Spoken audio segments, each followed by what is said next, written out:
Hey, j'espère que vous allez bien. Aujourd'hui je vous retrouve dans une nouvelle vidéo et aujourd'hui nous allons faire du coup le bilan lecture du mois de janvier et février. Donc je vais pouvoir vous présenter tout ce que j'ai lu durant le mois de janvier et février. J'ai lu quelques romans supplémentaires par rapport aux autres mois que j'ai pu vous présenter, notamment par rapport à l'année 2024, puisque j'ai filmé une petite vidéo que vous verrez je sais pas trop quand, qui concerne en fait les éditions Piquier, et du coup ça m'a permis de lire pas mal de livres de ces éditions là et augmenter du coup mon nombre de livres lus. En termes de lecture, j'ai lu 30 œuvres différentes avec beaucoup de physique mais également du numérique, donc je vais pouvoir vous parler. En termes de livres, on est sur un peu de tout, il y a de la romance, il y a beaucoup d'horreur puisque c'est le genre que je préfère. Il y a également du coup du slice of life, il y a de la dystopie, enfin bref, il y a un peu de tout, vous allez voir. Donc bah écoutez, j'espère que cette vidéo vous plaira et je vous laisse avec la suite. Comme d'habitude, je vais m'appuyer du coup sur mon carnet de lecture. Pour vous le présenter assez rapidement, c'est le même que celui que j'avais l'année dernière. Je le trouve très pratique. Cette année, j'ai rajouté ici des petits œillets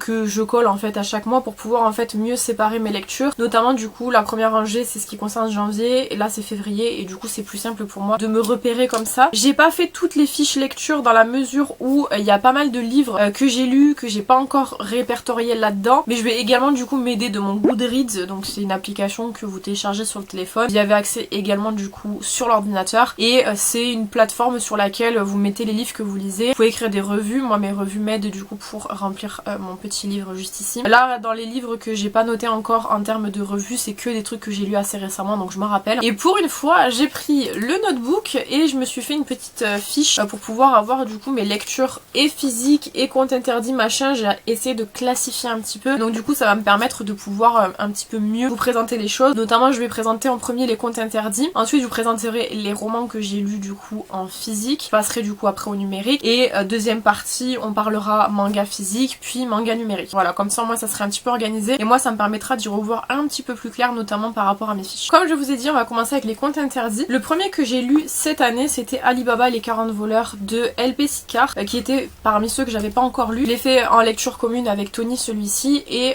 vous pouvez le retrouver du coup sur mon Instagram. J'ai fait une chronique complète avec lui et j'ai notamment dit un petit peu les points positifs que je vais vous avancer ici, mais également les points négatifs. C'est un compte interdit qui est quand même assez soft je trouve, dans la mesure où on n'est pas sur un truc très gore, très trash, etc. Il y a quand même des passages qui sont assez intenses, mais dans la globalité du livre je trouve que quand même ça va. C'est pas le plus trash que j'ai lu. J'ai beaucoup aimé l'histoire et honnêtement j'aurais pu lui mettre 5 étoiles, si ce n'est le fait que LP Sicard, malheureusement pour ce livre là, a utilisé beaucoup trop de fois le terme l'ivrogne. Il y a très peu d'autres mots qui caractérisent un personnage à part l'ivrogne, et ça a été très gênant durant ma lecture. J'avoue que franchement c'est le truc qui m'a un peu agacée, et s'il n'y avait pas eu ce problème là, je pense que je lui aurais mis 5 étoiles parce que j'ai beaucoup aimé. Et évidemment comme d'habitude les comptes interdits, je vous en parle de manière très rapide, mais je vous en reparlerai du coup en vidéo vu que je fais toujours les vidéos versus sur les comptes interdits. Alibaba viendra, j'ai prévu de le faire avec Aladdin que j'ai lu aussi il y a pas très longtemps et dont je vais pouvoir vous parler un petit peu, mais je vous ferai ça donc du coup dans les prochains mois. J'ai également lu du coup de LP Sicard aussi Blanche-Neige, juste ici, qui a longtemps été en fait un petit peu le compte interdit que j'ai évité parce qu'il est pas très bien noté, il est même plutôt mal noté, et ayant déjà eu beaucoup de mal moi avec Rumpelstiltskin qui est plutôt bien noté, je me suis dit si Blanche-Neige est pire ça va être très compliqué. Donc celui-ci je l'ai fait en lecture commune, je vous l'ai déjà dit plein de fois, je vous mets la vidéo juste ici. Je l'ai fait en lecture commune du coup avec Anaïs, vous aurez sa chaîne dans la vidéo juste dans le petit lien, dans le petit i, et vous pourrez voir du coup un petit peu ce qu'on en a pensé. Mais c'est vrai que j'ai aussi fait une vidéo il y a pas très longtemps, d'ailleurs je suis en train de repenser à ça parce que ma vidéo est sortie dimanche. J'ai aussi fait une vidéo où je vous parle du coup, la vidéo versus elle est déjà sortie. Je vous invite à aller voir la vidéo versus justement sur le sujet, mais c'est vrai que je m'attendais pas à ça. Je l'ai plus aimé que ce à quoi je m'attendais. Voilà, donc c'est plutôt positif pour Blanche-Neige. Et ensuite Aladdin, juste ici, de David Bédard, pardon, excusez-moi, je vous ai pas dit. David Bédard, c'est celui qui a écrit Krampus, que j'avais bien aimé, et c'est vrai que là pour le coup Aladdin c'était assez moyen. Dans la globalité du livre, c'est pas un mauvais conte interdit, mais honnêtement il fait pas partie de mes préférés. J'ai trouvé qu'il était assez moyen. Il y a un passage notamment, un chapitre moi qui m'a beaucoup dérangé, pas trop sensible en règle générale. Je suis la lectrice d'horreur un petit peu habituée à un petit peu tout. Le truc que je supporte moins c'est les violences faites aux animaux, mais ça vous le savez. Et là pour le coup c'est rien à voir avec les animaux, mais il y a un passage qui m'a vraiment fortement dérangée. C'est le chapitre 17 je crois. Voilà, ça m'a un peu plombé la lecture, mais après c'est vrai que sur la globalité je trouve qu'il était pas si bien que les deux autres par exemple. J'ai préféré les deux autres. Donc voilà, pareil, je vous en reparlerai du coup dans la vidéo avec Alibaba, mais c'est vrai que celui-ci j'ai mis une petite réserve à son sujet. On passe du coup au roman physique, donc j'en ai pas mal à vous présenter. À commencer par le tout premier que j'ai lu en physique, du coup c'est Tant que le café est encore chaud, juste ici. Donc je vous donne pas pas les noms parce que franchement honnêtement j'ai un moyen que je les écorche, mais de toute façon vous voyez le livre dans ma main. C'est un livre dont j'ai beaucoup entendu parler et notamment j'ai failli l'acheter moi à la période un peu avant Noël, puisque ils ont sorti un collector en fait pour les fêtes qui était très joli, il y avait un chat dessus et tout, il était magnifique. Je sais même pas pourquoi je l'ai pas pris au final, mais quoi qu'il en soit j'ai fini par l'acheter en version classique. J'ai beaucoup aimé, ça a été un coup de cœur. En fait j'ai aimé la délicatesse de l'écriture et la délicatesse de l'histoire. En fait on est avec un café qui est dans le centre de Tokyo et en fait quand vous allez dans ce café il y a une légende qui dit que si vous vous asseyez à une certaine place et que vous demandez un café, il vous est servi et vous repartez dans le passé et jusqu'à ce que le café refroidisse il faut que vous reveniez, sinon vous restez bloqué ou il y a quelque chose comme ça. C'est pas arrivé jusqu'à maintenant, mais dans tous les cas c'est un petit peu ce côté, vous savez, c'est pas vraiment slice of life, c'est assez fantasy un petit peu, j'aime bien. J'ai trouvé qu'il était très bien. À l'intérieur il y a 4 histoires je crois différentes il me semble, et en fait c'est une saga de livres, il y en a 5 qui sont sortis. Là j'ai lu le 1, j'ai acheté le 2 parce que j'ai vraiment tellement aimé que j'ai envie de continuer. En fait à chaque livre vous suivez des personnages différents. Là on a suivi 4 personnages du coup avec 4 histoires différentes, et dans le prochain livre vous suivez également du coup d'autres histoires. C'est une saga que à mon avis je vais adorer. J'ai déjà beaucoup aimé le premier et au vu du coup de cœur que j'ai eu sur le premier je pense que je vais adorer les autres également. Donc ça je peux que vous le conseiller, notamment si vous aimez les lectures qui se font très facilement, très rapidement, un peu cosy avec évidemment du coup des personnages attachants et des histoires attachantes. J'ai vraiment apprécié énormément ce livre là et je vous le recommande. Je vais continuer du coup dans les romans asiatiques. Voilà, tant qu'on y est, comme ça moi ça sera fait. J'ai lu la semaine dernière du coup pour ma vidéo sur les éditions Piqué, Le Bureau des Chats, voilà, que j'avais acheté il y a pas très longtemps. Il y avait une opération sur les livres Piqué. Si vous en achetiez 2, ils vous offraient des marque-pages et également du coup une sorte de grand poster. Ça porte un nom mais je sais pas du tout comment ça s'appelle, que je voulais mettre dans le fond mais il est un peu grand, donc du coup je vais le garder pour ailleurs, soit ici soit chez mes grands-parents, je sais pas trop. Bref, donc j'avais acheté 2 Piqués que je vais pouvoir vous présenter. Celui-ci du coup c'était Le Bureau des Chats et j'avais pensé que j'aimerais beaucoup, notamment parce qu'il s'agit d'un recueil de différentes histoires. Alors on vous dit derrière effectivement que les histoires ne traitent pas que de chats malgré le titre. Vous avez sur les chats, sur les animaux, vous avez également sur les comètes, etc. Enfin les enfants, c'est un petit peu diversifié. On est vraiment sur un recueil plutôt fantastique de plusieurs choses et malheureusement ça l'a pas tant fait que ça pour moi en tout cas. Déjà la première histoire je l'ai pas trop bien aimé. C'est l'histoire en fait de 2 enfants qui habitent chacun une planète différente. Ce sont des jumeaux et en fait ils se rejoignent pour jouer de la flûte à un certain moment de la nuit, je crois, quand la nuit se commence ou quelque chose comme ça. Et j'ai eu beaucoup de mal en fait à intégrer l'histoire. De toute façon je l'ai même pas du tout intégrée. Ce que je vous dis là c'est le résumé global que je me suis fait dans ma tête, aussi bien ça n'a rien à voir. Mais pour le coup cette histoire là je l'ai pas aimée. Ensuite il y a eu l'histoire sur l'araignée, la limace et le blaireau que par contre j'ai beaucoup apprécié. J'ai beaucoup aimé en fait la personnification des animaux et le fait qu'en fait on traite chaque animal différemment, puisqu'on commence avec l'histoire de l'araignée, on passe ensuite sur l'histoire de la limace et on termine avec l'histoire du blaireau qui se rejoignent toutes plus ou moins, donc ça j'ai bien aimé. En autre histoire que j'ai bien aimé également, il y avait l'histoire du coup du bureau des chats où on a des chats qui travaillent dans un bureau, ils travaillent dans une mairie je crois, c'est très rigolo. La fin est moins drôle mais en tout cas je trouve que l'idée est très sympa. Après honnêtement les 2 autres histoires j'en ai que très peu de souvenirs. Je crois qu'il y a l'histoire d'un arc-en-ciel il me semble et l'histoire d'un vautour peut-être, il me semble, quelque chose comme ça. Mais globalement j'ai pas tellement aimé cette lecture là, c'est une lecture que voilà j'ai faite. J'ai pas mis de mauvaise note dans la mesure où j'ai quand même aimé 2 histoires sur les 5, mais c'est très faible donc du coup j'avais mis 3 sur 5. Par rapport à ce que j'avais lu j'avais tellement aimé les 2 histoires, mais c'est vrai que pour le coup celui-ci ça l'a pas trop fait. Et le deuxième que j'avais acheté à ce moment là pour les éditions Piqué c'est Le Chat qui venait du ciel, que lui j'ai beaucoup aimé. On est sur un roman autobiographique du coup, l'auteur nous conte son histoire à lui. Un jour il décide donc d'emménager dans un appartement avec sa femme. Les propriétaires lui disent il ne faut pas que vous ayez de chat, c'est interdit, et pas d'enfants. Bon, eux s'en foutent parce qu'ils ont ni enfant ni chat, et en fait ils se rendent compte que un chat vient leur rendre visite dans le jardin à plusieurs reprises, et donc ils commencent un petit peu à s'attacher à cet animal là, à jouer avec, etc., au point de lui aménager en fait une place dans leur vie, notamment en mettant du coup quelque chose pour que le chat puisse rentrer dans la maison, venir les saluer, manger, venir faire des câlins et tout, et ensuite pouvoir repartir chez sa famille qui est en fait une famille de voisins. Et il nous conte en fait du coup son histoire avec ce chat là, du début du moment où il le rencontre jusqu'à la fin quand du coup il s'en sépare, et c'est vraiment hyper intéressant, c'est très touchant, c'est vraiment une lecture que personnellement j'ai beaucoup aimé. Je suis très fan des chats et des animaux en général, mais c'est vrai que là pour le coup c'était assez marquant et ça m'a un petit peu rappelé une histoire assez personnelle que j'ai pas spécialement envie de raconter, mais du coup c'était assez sympathique et j'ai beaucoup aimé cette lecture. Que par rapport à l'autre franchement celui-ci c'était un coup de cœur, alors que l'autre c'était pas trop ça. Je vais terminer comme je vous ai dit le dernier roman asiatique puis après je vous montrerai les autres. C'est Dans l'œil du démon comme ceci.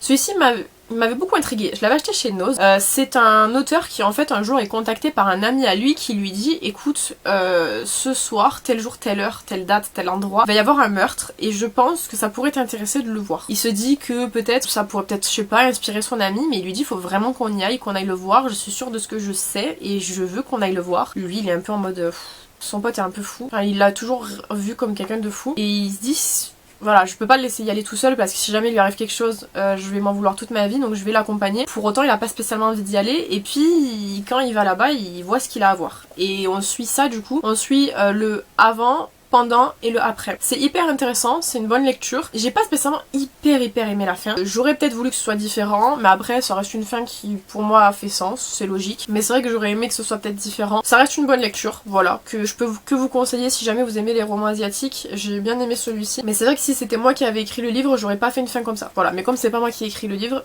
la fin est comme ça. J'ai fait une relecture The Air Ibris de Brittany Sherry. Je l'ai refait en lecture parce que du coup, celui-ci je vais l'envoyer à Anaïs. Je l'ai correctement annoté. Je sais pas si vous voyez, genre je l'ai hyper annoté. J'ai adoré le relire, genre c'est toujours un livre que j'aime autant, j'ai pris beaucoup de plaisir à retrouver les personnages, ça m'a beaucoup fait rire d'ailleurs de l'annoter pour elle parce que franchement c'est trop drôle d'annoter pour les gens. Ils ont vraiment genre nos réactions, je vous mets de loin comme ça vous voyez pas mais genre c'est trop drôle, enfin c'est trop drôle genre de mettre ces petits mots puis de surligner les trucs sympas et tout, genre j'ai beaucoup aimé faire ça. Et il faut que j'en fasse d'autres d'ailleurs, là pour l'instant j'ai quand même quelques lectures à avancer moi de mon côté, notamment parce que j'ai vraiment plus de place dans ma bibliothèque et que du coup j'ai mis des livres sur le côté. Il faut que je termine cette pile de livres là à lire pour pouvoir en fait dégager un petit peu mon bureau. Et j'ai adoré le relire et je vous en avais déjà parlé l'année dernière. À peu près au même moment en fait je me suis rendu compte que je l'ai lu au mois de mars l'année dernière je crois. Et ça avait été un coup de cœur au mois de mars et ça reste toujours un coup de cœur, je vous le conseille de fou. Genre même s'il y a des personnages que j'aime pas, il est trop bien. Franchement j'ai adoré. On va passer du coup à ceux que je n'ai pas en physique, que j'ai lu en numérique. Donc je vais me décaler un petit peu puis je vous mettrai les photos juste ici. Ça va me permettre de pouvoir me replonger du coup directement dans mes petites fiches lecture. Et on va commencer du coup avec le livre The 7 Year Sleep. Alors celui-ci, j'en ai entendu énormément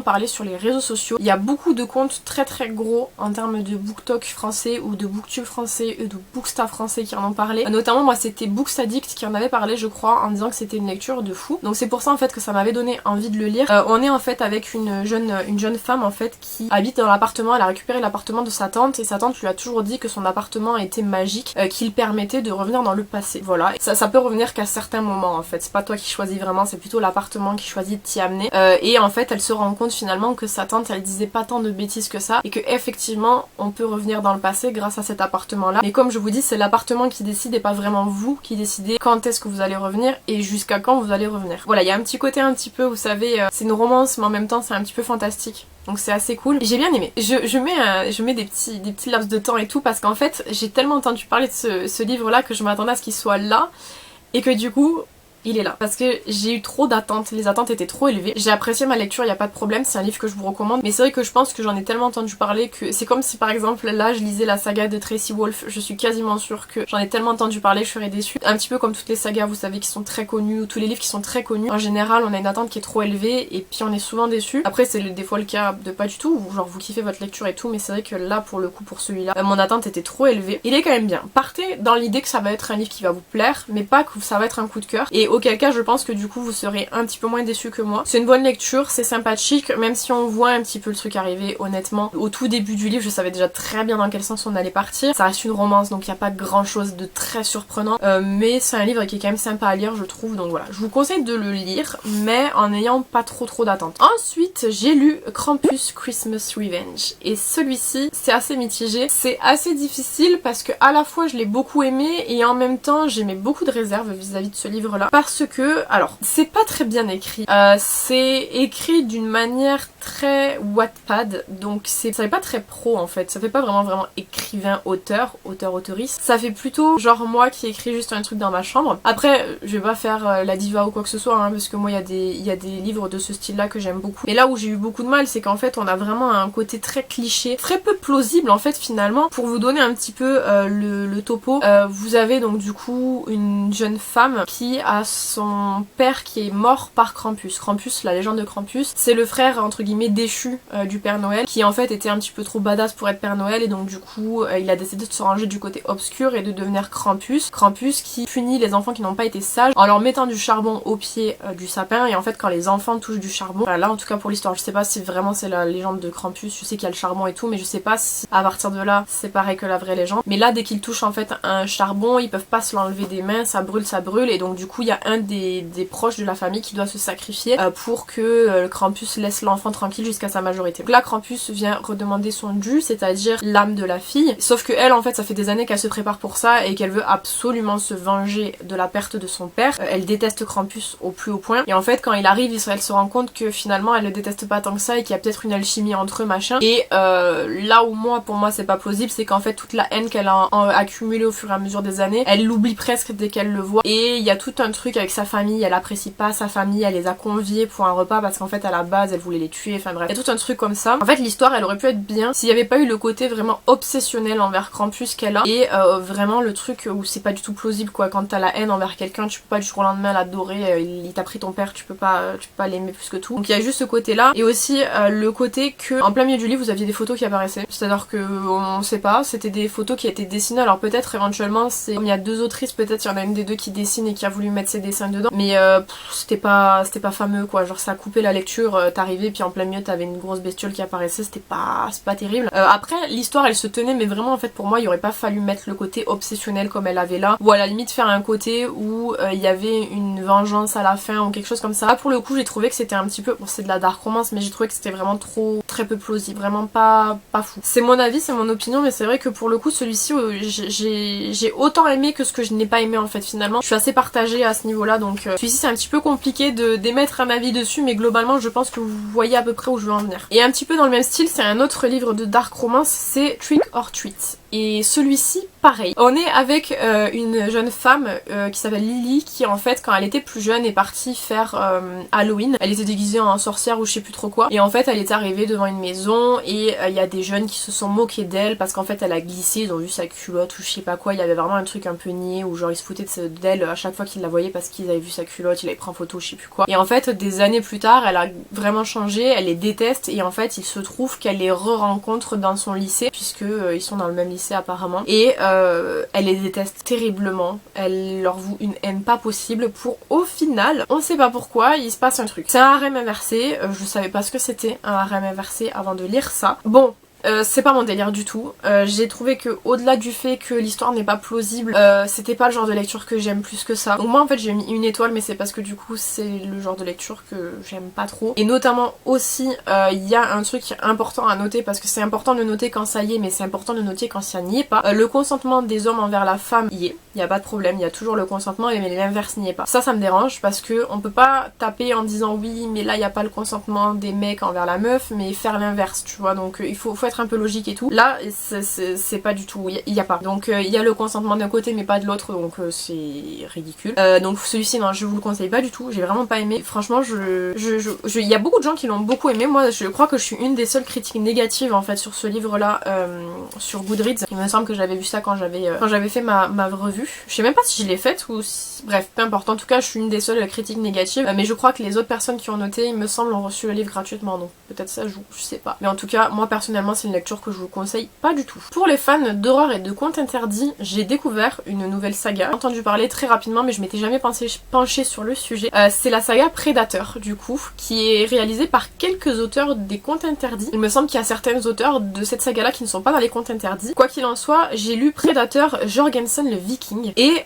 j'ai adoré. Genre vraiment j'ai adoré ça. On suit donc du coup dans cette saga là il y a 8 ou 10 prisonniers très importants, les pires prisonniers en fait du Québec littéralement, qui sont du coup transportés dans une fourgonnette pour être changés de prison il me semble. Et en fait cette fourgonnette est attaquée et ça libère donc littéralement les plus grands psychopathes du Québec partout. Ils partent tous chacun de leur côté évidemment et là du coup on suit l'histoire du Viking qui du coup s'échappe et commet des meurtres, des trucs de fou. J'adore. Franchement j'ai beaucoup aimé parce qu'en fait il y a ce côté vous savez horrifique vraiment où le mec en plus le Viking il ne se retient pas, c'est à dire qu'en fait il voit quelqu'un coupe la tête, il voit un autre coupe le bras, il voit un autre, hop on t'ouvre en deux. Il est très gore ce livre là, mais j'ai vraiment adoré. La plume elle est très fluide, c'est Steve Anderson, l'écriture est géniale, c'est vraiment très très bien. C'est mon premier du coup de cette saga là, Predator. C'est pas le dernier, je vais en lire beaucoup d'autres. Il y a un côté thriller aussi où vous suivez du coup les enquêteurs qui veulent absolument retrouver ce viking parce que là en fait il est en train de mettre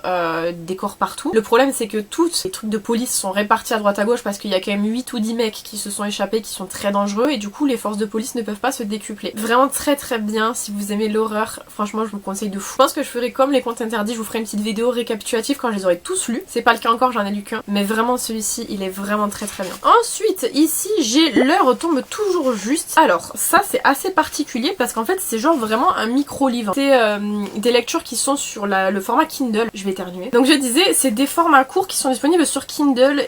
Vous avez 58 pages, hein, c'est vraiment très très petit. Mais je trouve que c'est pas mal pour intercaler entre des grosses lectures. Vous savez que moi je suis très fan des grosses lectures, petites lectures, grosses lectures. En fait de croiser un petit peu pour éviter d'être toujours dans des gros pavés et que ça monte au crâne et tout. Là 58 pages ça se lit très rapidement, ça se lit en 20 minutes c'est fini. On suit l'histoire d'un personnage dont je me rappelle plus du tout le nom qui en fait est dans un monde où une application existe. Je sais plus exactement comment elle s'appelle mais en tout cas elle vous donne votre heure de mort 24 heures avant. Voilà donc 24 heures avant vous savez à quel moment vous allez mourir. Lui ça le fait rire, il s'inscrit mais en fait ça va pas le faire rire très longtemps et il arrive à du coup savoir quand est-ce qu'il va mourir. Ça lui fait très très peur parce qu'en fait il voit qu'il y a des gens dans la rue qui meurent et qui du coup sont sur cette application là et on suit ça. C'est très rapide, c'est très intense, un peu déçu de la fin. Un peu déçu de la fin parce que ça me convient pas. J'aurais aimé que la fin soit différente. Voilà, l'histoire est bien, c'est intense, vous avez pas le temps de vous ennuyer parce que de toute façon il y a que 58 pages donc il faut que l'auteur vous tienne parce que sinon c'est pas possible. Mais la fin moi m'a déçue. Après pourquoi pas, mais j'aurais aimé qu'elle soit différente. Mais pourquoi pas, après je comprends, je comprends pourquoi ça a été fait comme ça mais c'est vrai que moi j'aurais aimé qu'elle soit différente. Mais bon tant pis, en tout cas ça reste quand même une bonne petite lecture. Et du coup là je vous ai présenté tous les romans mais il s'est passé quelque chose les gars. Oui, j'ai dit NF un livre. Et j'ai dit NF, le livre Vous êtes cordialement invité de Alex Toll. Je suis dépitée parce que du coup je l'ai en version dédicacée. Je vais le garder quand même pour ça. Mais très triste. C'est un roman paranormal. Quand je l'ai acheté, je pensais pas que c'était paranormal. Alors pour moi c'était peut-être quelque chose parce qu'en fait j'ai lu 73% du livre. Jusqu'à ces 73% là, bon je vais exagérer mais jusqu'à on va dire 50% du livre j'étais persuadée qu'il y avait une explication logique à tout ça. Et en fait c'est juste que c'est du paranormal et il n'y a pas spécialement de logique outre le paranormal. Là où moi j'ai eu beaucoup de problèmes vis-à-vis de ma lecture, c'est-à-dire qu'en fait les personnages étaient cool, franchement au début du livre je pense que jusqu'aux 50 premiers pourcents j'étais à fond. Au plus le livre avançait au moins j'avais d'intérêt pour l'histoire et au plus les personnages se rajoutaient, des lieux se rajoutaient et j'avais vraiment beaucoup de mal à suivre et moins j'avais d'intérêt, moins j'étais concentrée et moins je comprenais. Donc du coup c'est pour ça que j'ai décidé de le DNF. J'ai dit que je DNFais plus. Et de toute façon je l'ai jamais fait de toute façon de DNF des livres à plus de 50%. En général je me force à les terminer. Et là je me suis trop forcée et ça m'a saoulée. Donc du coup j'ai préféré l'enlever. Tant pis c'est pas grave. Je lirai pas la suite du coup. Il y a 3 tomes. Je sais qu'elle m'avait dit que quand elle était en dédicace qu'il y avait 3 tomes. Que les gens attendaient beaucoup le tome 3. Que le tome 1 se suffisait à lui-même si jamais on voulait en lire qu'un. Mais malheureusement moi ça l'a vraiment pas fait. Après c'est un bel objet. Genre la couverture elle est méga douce. Franchement il est très très beau. J'aime beaucoup le design mais c'est vrai que moi ça l'a vraiment pas fait du tout. Je pense que c'était ma première lecture paranormale. Je pense que le paranormal n'est pas fait pour moi, ni dans la vraie vie, ni dans les films, ni dans les livres. La vraie vie ça me fait très peur, les films ça me fait très peur, et dans les livres ça me happe pas plus que ça. Donc voilà, c'est pour ça que j'ai décidé de le DNF, c'est juste une question de goût finalement. Ouais, un petit peu déçue quand même, je m'attendais vraiment à l'aimer. Pour le coup, ça l'a pas fait. On passe au manga. Alors je vais déjà juste commencer avec un truc qui a un peu rien à voir. Enfin c'est un manga mais c'est en fait plutôt un essai. J'ai récupéré chez mon libraire l'essai du premier tome de Kagurabashi. Comme ceci. C'est les quelques premières planches du premier tome qui est sorti là il y a pas très très longtemps. Il avait les premières planches et je me suis dit en vrai pourquoi pas, c'était gratuit et tout. Je tiens à préciser quelque chose parce que c'est un truc qui m'énerve. Je suis sur un groupe Facebook, alors oui, je fais partie des gens qui utilisent Facebook, notamment pour les groupes justement, parce qu'il y a beaucoup de recommandations de livres des fois qui sont intéressantes et tout, et notamment un groupe de manga qui a parlé du coup de ce premier tome. Alors les gens sont tellement hautains, c'est une dinguerie. C'est pas parce que vous lisez des mangas, que vous en avez lu plus que d'autres, que vous êtes mieux que d'autres déjà, qui disaient disait qu'en fait c'était vraiment un manga pour en gros les pick-me du manga, c'est-à-dire les gens qui n'y connaissent rien mais qui lisent que les grosses sagas shonen un peu comme One Piece, Naruto, Bleach, des trucs comme ça, et que par conséquent ça plaira que aux kiku du manga. Alors déjà laissez les gens aimer ce qu'ils veulent, déjà premièrement, et je trouve que c'est fou en fait d'être créateur d'un groupe et d'avoir ce genre de propos un peu suffisant en mode parce que vous avez lu 1200 tomes vous êtes mieux que tout le monde. Vous avez juste lu 1200 tomes, vous êtes mieux que personne. Bref, outre ça, n'écoutez pas les gens, genre vraiment lisez-le, moi je trouve qu'il est très très bien. Je l'ai pas acheté parce que j'ai des priorités de lecture à acheter, notamment sur des sagas que j'ai déjà commencé et que j'ai en lecture commune. Vous allez voir mes 100 comptes mortels, les Smile, les serial killers, enfin bref, beaucoup de trucs que j'ai et donc du coup je peux pas trop me permettre d'acheter à côté des trucs en plus, mais pour le coup je trouve que c'est vraiment très très bien. Il y a beaucoup de gens qui l'ont comparé un petit peu sur l'univers et l'ambiance à Demon Slayer. Pourquoi pas comparer, je sais pas trop. Moi Demon Slayer j'ai regardé que l'animé, j'ai pas lu, j'attends que l'animé soit terminé pour le lire, mais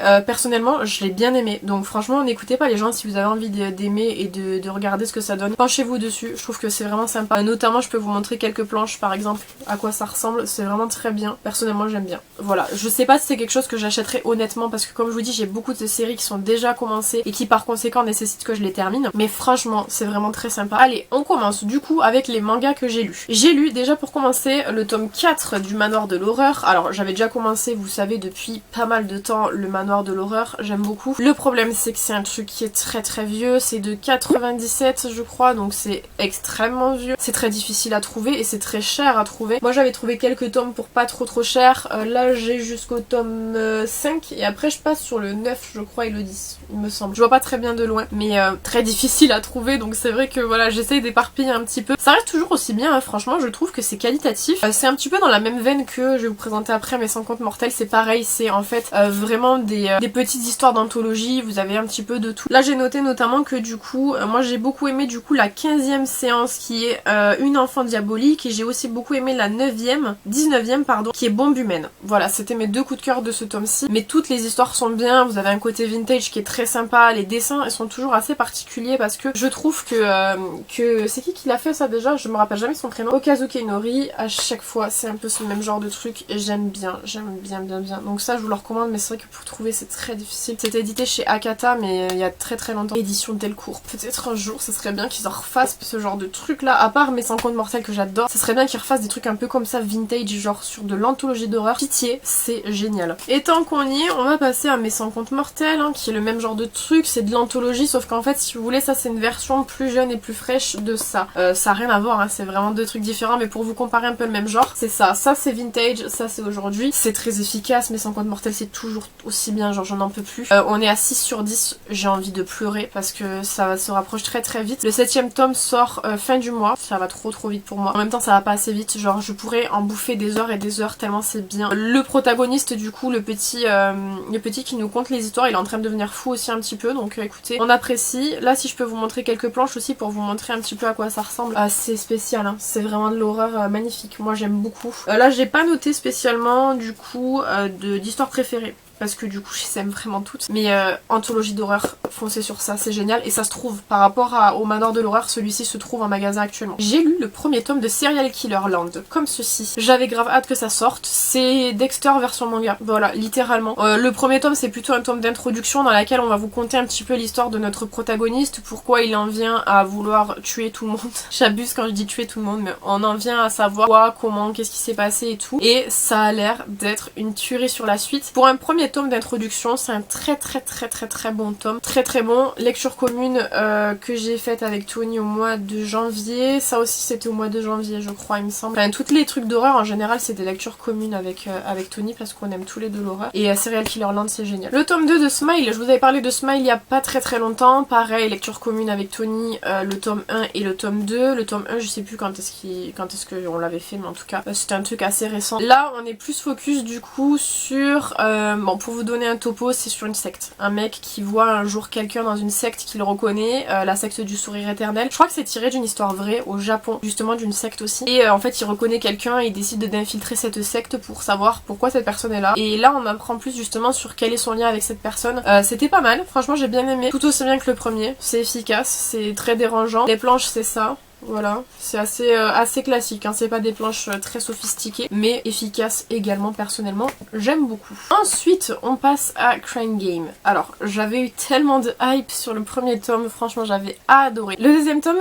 j'ai bien aimé, mais très sexuel ce deuxième tome, genre vraiment c'est pas ce à quoi je m'attendais honnêtement.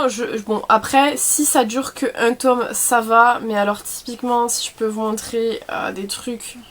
Voilà, il y a beaucoup de scènes où il y a justement des rapports consentis ou non. C'est très... Voilà, c'est très bizarre. Pour l'histoire en soi, j'ai mis 4, mais c'est vrai que moi ça m'a beaucoup dérangé que ça prenne cette orientation là. J'espère vraiment que ça va pas être le cas pour les prochains tomes et que du coup on va revenir sur vraiment plutôt des trucs un peu gore et tout, pas spécialement sur des trucs comme ça. D'ailleurs, Cultural avec la série en plus 14, à partir de 14 ans je crois, c'est plus 18 les gars, hein. Franchement c'est marqué derrière. Et du coup ils ont changé je crois, je leur ai envoyé un message pour qu'ils le changent parce que c'est pas possible de mettre ça en 14 ans. J'espère vraiment, je croise les doigts pour que ça s'arrête là et que ça parte pas dans un bail à la détube parce que sinon ça va être très compliqué pour moi. Le prochain tome sera déterminant sur est-ce que je continue ou pas du coup cette série là, à voir, je sais pas. Mais j'étais un peu déçue quand même parce que le premier tome il était vraiment très bien, mais là il part un petit peu en cacahuète, donc à voir. Ensuite on passe à Malédiction finale. J'ai lu les 4 premiers, ça y est, j'ai les 6 au total, je sais pas où sont, ils doivent être dans la pile là-bas les 2 autres. C'est une saga qui est très compliquée à trouver, je crois que c'est plus du tout édité. Je sais pas qui c'est qui éditait ça à la base, si je peux voir, je vous dis. Komiku qui éditait ça à la base. Quand j'ai lu le résumé, je me suis dit ça doit être génial. C'est 4 ou 6 adolescents qui partent du coup en forêt. Je sais plus exactement où c'est qu'ils veulent aller, mais en gros ils percutent un taureau. Il se trouve qu'en fait ça fait un petit peu comme Destination Finale, ils échappent à la mort, mais la mort vient les rechercher. Donc sur ce côté là, moi j'ai beaucoup aimé les 4 premiers tomes que j'ai lus, mais c'est vrai que là comme il en reste que 2, je me demande comment ça va conclure. J'espère qu'on n'aura pas une conclusion en mode ils arrivent à trouver un système pour déjouer la mort et tout, parce que la logique voudrait que tu ne puisses pas déjouer la mort. C'est logique. Et j'espère qu'il va pas y avoir ce côté où en fait non ils ont trouvé un truc et tout. Non, normalement ils ont rien trouvé. Donc à voir. Mais en tout cas les 4 premiers tomes étaient très bien. C'est très difficile à trouver, comme je vous dis. Moi j'avais trouvé sur Vinted quelqu'un qui vendait l'intégrale. En général je suis d'accord avec les gens qui disent n'achetez pas tome par tome, achetez plutôt par intégrale, parce que par expérience j'ai eu ça avec du coup Shibuya L et j'arrive pas à me séparer des 4 premiers. Donc bon tant pis, mais en tout cas j'ai acheté l'intégrale et je suis très contente. Pour l'instant ça part bien. À voir après par la suite. C'est pas dit que parce que ça parte bien ça forcément bien tout du long. Là il reste 2 tomes, donc à voir dans les 2 prochains tomes. On passe ensuite à rien à voir, Hachimaru Shaderu tome 5. C'est le tome avec les petits stickers. Quand ils sont sortis, il y avait des petits stickers avec, j'étais trop contente. Je suis allée l'acheter juste pour ça. Enfin, je suivais déjà la saga de livres, mais c'est vrai que les petits stickers m'ont fait acheter aussi. Très contente que mon libraire les ait d'ailleurs. Et comme toujours, Hachimaru, c'est eux deux. Ces 2 petits chats qui vivaient dans la rue et qui finalement ont été récupérés par une association, et on suit en fait finalement leur intégration on va dire dans l'association. Là où c'est très drôle, la fin, j'ai beaucoup aimé la fin. Elle m'a rendue un peu triste mais en même temps j'ai beaucoup aimé la fin. J'adore, genre franchement j'ai trop hâte de lire la suite, c'est trop cool, c'est trop sympa, ces chats et tout, j'aime bien. Par contre je me suis rendu compte que le mien, il y avait des pages qui étaient pas au même niveau. Je sais pas si vous allez voir, il y a des pages qui sont pas au même niveau et depuis que j'ai remarqué ça, ça me stresse. Mais en dehors de ça c'est vraiment hyper cool. Si vous aimez les chats, foncez, c'est génial. Et du coup je peux pas trop vous dire parce que du coup ça peut vous spoil, mais la fin me fait penser à un autre manga dont je vous avais déjà parlé, que j'ai jamais terminé d'ailleurs, il me reste un tome à acheter. Ça me fait penser un peu à ça et je trouve ça vraiment super chouette. Le deuxième tome de Shibatarian, je vous avais parlé du tome 1 que j'avais vraiment adoré. C'est l'histoire d'un mec qui un jour parle d'un gars qu'il connaissait. Il parle un jour de Shibata à ses potes et ses potes lui disent mais c'est qui ce mec, et lui il est persuadé de le connaître et tout et de le voir, sauf qu'en fait apparemment il y a que lui qui le voit, et en plus de le voir il le voit partout. Le tome 2 était tout aussi bien, tout aussi dérangeant, vraiment c'est très intriguant. Le visage des Shibata sont horribles, vraiment c'est ça leur visage, c'est horrible. Genre c'est vraiment, ça me met très mal à l'aise. Je sais pas c'est une série en combien de tomes, là il y en a que 2 qui sont sortis, mais j'ai trop hâte de lire la suite parce que franchement c'est hyper intriguant. On sait pas trop où on va pouvoir partir honnêtement, c'est assez malaisant hein, quand même. Donc hâte de poursuivre celui-ci. C'est pareil du coup de l'horreur. J'ai enfin lu le 2e tome de Dracula d'IRCL.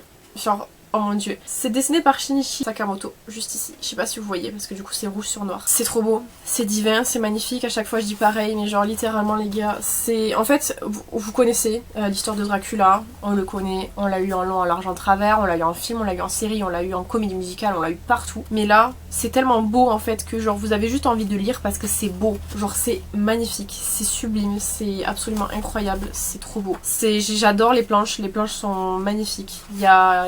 c'est le plus beau que j'ai lu de toute ma vie, je vous l'avais déjà dit de toute façon. Il est indétrônable, il est magnifique. Même si c'est quelque chose qu'on connaît, on se lasse pas de le lire. Là j'ai le tome 3 à lire du coup, je sais pas combien il y en a 5 ou 6 je crois. Il me reste le tome 3 à lire que j'ai acheté mais trop beau.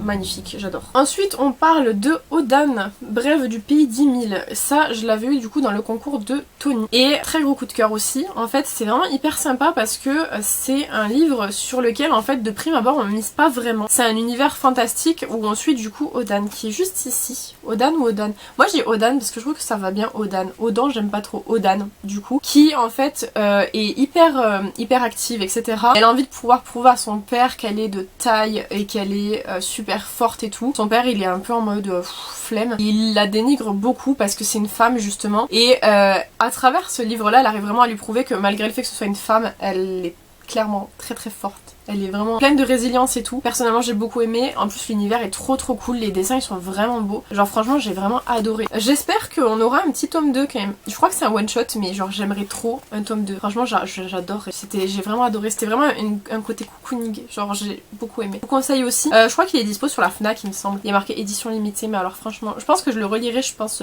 assez bientôt. Parce qu'il est trop cool. Faut que je fasse gaffe sur les planches que je vous montre parce que... Allez hop. Mais parce qu'en plus Odan c'est quelqu'un de très gentil. Même l'ennemi elle l'amène à la maison parce qu'elle est gentille. Donc voilà, pareil, je vous conseille également. Et dernier en physique et puis après on passera au numérique. Le tome 6 de Humanimals. Je suis partagée, Humanimals j'aime toujours l'univers, genre j'adore énormément. Le problème c'est que vraiment c'est très long à sortir et que là du coup quand j'ai lu le début du tome 6, je ne savais plus où j'étais. Je comprenais pas qui était qui. J'ai mis... Enfin franchement d'habitude je les lis toujours d'un coup. Les Humanimals je les commence le soir, je le termine 1 heure après c'est fini. Là je l'ai lu et je m'endormais parce qu'en fait j'arrivais pas à comprendre. J'avais du mal à me resituer. C'était très difficile et il m'a fallu un moment avant de rentrer dedans mais genre en fait c'est trop long à sortir. Genre là le prochain tome il est au mois de mai et je suis persuadée que de février à mai genre je vais tout oublier et je suis trop dégoûtée parce que c'est vraiment un truc que j'aime beaucoup. L'histoire elle était trop bien. En fait ce tome là il était grave cool notamment parce que vous apprenez plein de trucs sur les animaux malgré tout et parce que c'est un tome qui était riche en événements. Il y a eu aussi un passage où on nous a parlé de Ayano. Moi personnellement ça m'a beaucoup touchée parce que c'est un personnage qui me manque beaucoup et pour autant genre je trouve que les sorties sont trop longues, ça fait trop tarder. Faudrait que je relise en fait après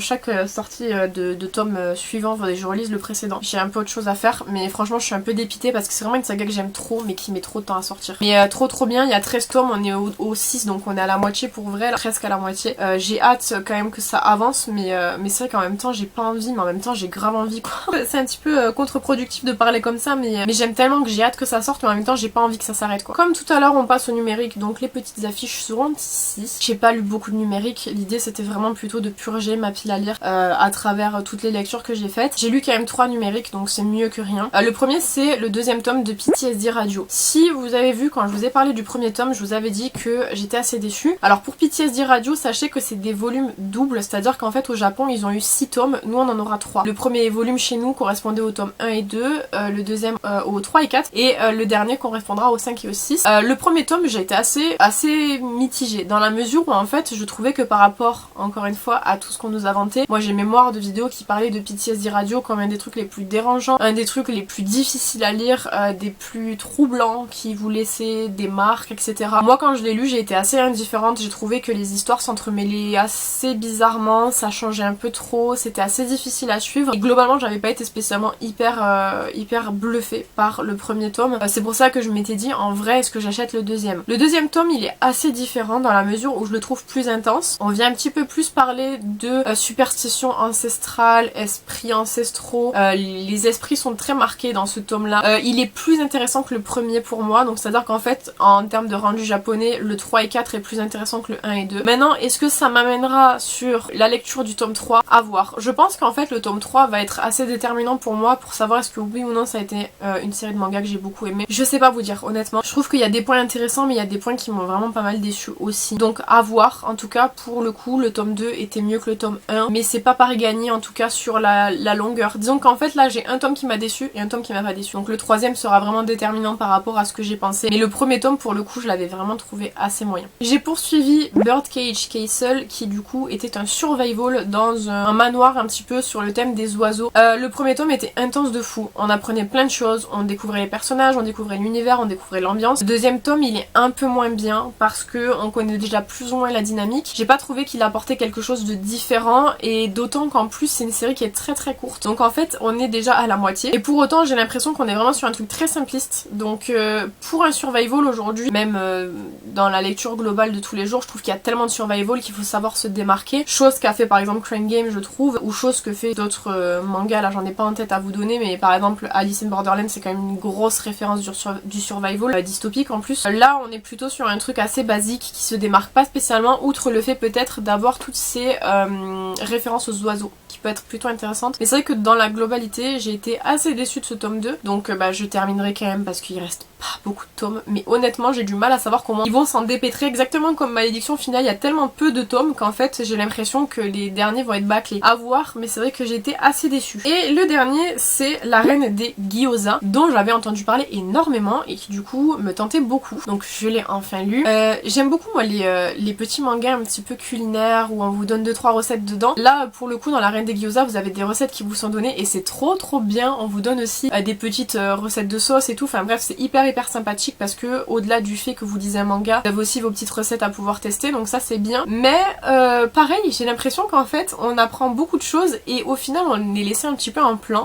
Je pense qu'à la base il devait peut-être y avoir d'autres tomes. Pour le moment en France on en a qu'un. Et c'est vrai qu'on est laissé un petit peu en plan et j'ai l'impression qu'on aura peut-être jamais la suite parce que ça fait un moment que c'est sorti en France. Je sais pas si c'est pas sorti en 2023. On est quand même en 2025. C'est sorti en septembre 2023 donc ça date quand même beaucoup. Je sais pas s'il y aura la suite. Du coup c'est un petit peu dommage. Mais c'est vrai qu'après sur le thème de base d'un manga culinaire il est vraiment hyper sympa. J'aime bien du coup le personnage principal aussi qui est plutôt assez drôle. Voilà, j'aime beaucoup. Mais c'est vrai que pour le coup je m'attends pas spécialement à ce qu'on ait de suite et je trouve ça assez dommage. Je pense que vous avez vu, je suis totalement brillante tellement j'ai parlé longtemps, genre tout mon visage est en train de briller. Mais je suis grave contente parce que du coup j'ai pu vous présenter tous les livres et comme à chaque fois ça va me permettre de pouvoir ranger de mon côté, amener chez mes grands-parents ce que j'ai déjà lu et du coup libérer la place dans ma bibliothèque pour pouvoir lire d'autres trucs. Notamment comme je vous ai dit en fait j'ai pas mal de livres encore à lire, il y en a beaucoup. J'essaye de faire le vide dans ma pile à lire physique pour pouvoir récupérer une bibliothèque qui soit décente. J'ai quand même réussi à descendre pas mal quand même avec les livres physiques, mais le problème c'est qu'en fait j'ai lu pas mal de trucs que j'avais déjà achetés, donc en soi c'est hyper contre-productif parce que finalement j'ai pas lu grand chose, mais je suis quand même contente. Si jamais il y a des trucs parmi les choses que j'ai lues qui vous plaisent, qui vous intéressent ou que vous avez lu, j'aimerais beaucoup avoir votre avis sur le sujet. J'espère que cette vidéo vous aura plu. N'hésitez pas à me dire ce que vous en avez pensé dans les commentaires, évidemment comme d'habitude. N'hésitez pas à vous abonner si ce n'est pas encore fait. Quant à moi je vous retrouve bientôt dans une prochaine vidéo. En attendant, prenez soin de vous.